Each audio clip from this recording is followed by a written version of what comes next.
just happens to be called an Agami 3, named after Yusoto Agami, who also has a longan tree named after him. He was one of my first teachers here, taught grafting. But,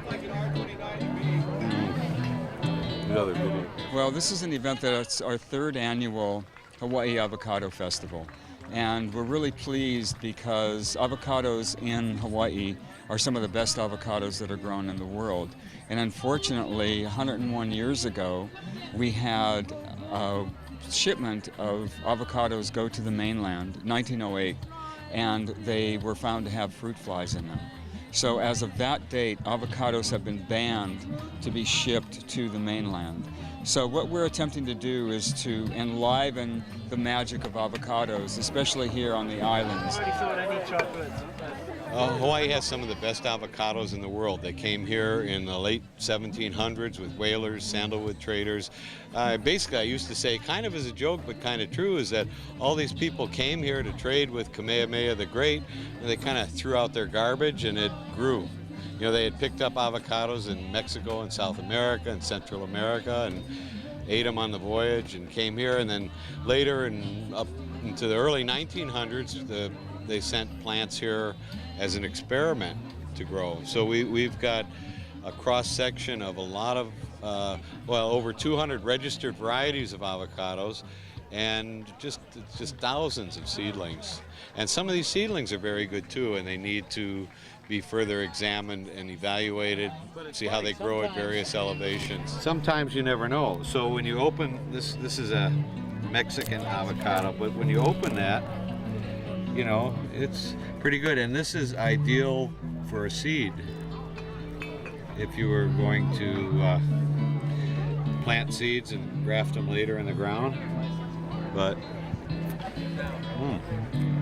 actually it's pretty good too. Avocados are good for anything you'd like to have them for. Okay. I mean, if you like to eat them, or you want to make avocado oil. Avocado oil is one of the fastest market segments in New Zealand right now. They're shipping just tons of avocado oil pressed from the seed and from culled fruit into oil for culinary use. And then fry them in a deep fat batter. Different. You know, so they're like tempura. Wow. Yeah, we have 200 varieties of avocados in Kona, all these seedlings. I think worldwide, the last time I checked, the University of California, Riverside had 1,411 registered varieties of avocados. And these were avocados that had names given to them by people who either crossbred them or who had seedlings.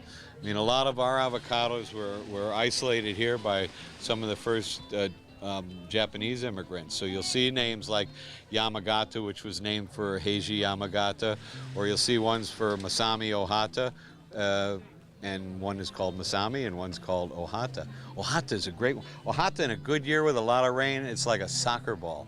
I mean, it's a huge buttery avocado and really, really good. So we do have one called MIT 13, and why it's called that I have no idea, but that's in old university records. And they don't grow a lot of avocados in Boston, so why is it called MIT? Yeah, well, that makes two of us. This is a seedling, I suspect from Malama, but it's not a Malama. But it's a little more watery than a lot of people would like, but it's still a really good fruit. And the flavor is there. Some people say they want buttery avocados. I mean, hear a lot, oh, I want a butter pear. Well, butter pears are really good, and it refers to the oil content. Some pears that are called water, it just means it has less oil than what would be called a butter avocado. But some of those have extremely good nutty flavors that the chefs like. The problem is that we grow and sell 800,000 pounds and still bring in 3 million to 4 million pounds from around the world, and it doesn't make sense because estimates run as high as that we waste 3 to 4 million pounds. Because it's really sad when we have over 200 varieties of avocados here that are grown, and you can go into a local Safeway and you'll find this little Chilean avocado for $2.50. And you got to wonder what is happening with our, not only our local economy, but with an economy that is supposed to be global, but is just so prolifically out of sorts with what sustainability is. You have to think of what it takes to ship a Chilean avocado all the way from South America up to the United States and then to be shipped all the way to Hawaii when we have our own. So the idea and the ideal of a festival like this is to keep the money here on our beautiful big island, Hawaii Island. And we're here at the lovely Amy B. Greenwell Ethnobotanical Gardens, and this is one of the finest venues that I believe anyone could ever have, especially concerning the love of the Aina and what we're doing from the viewpoint of bringing people closer to the land.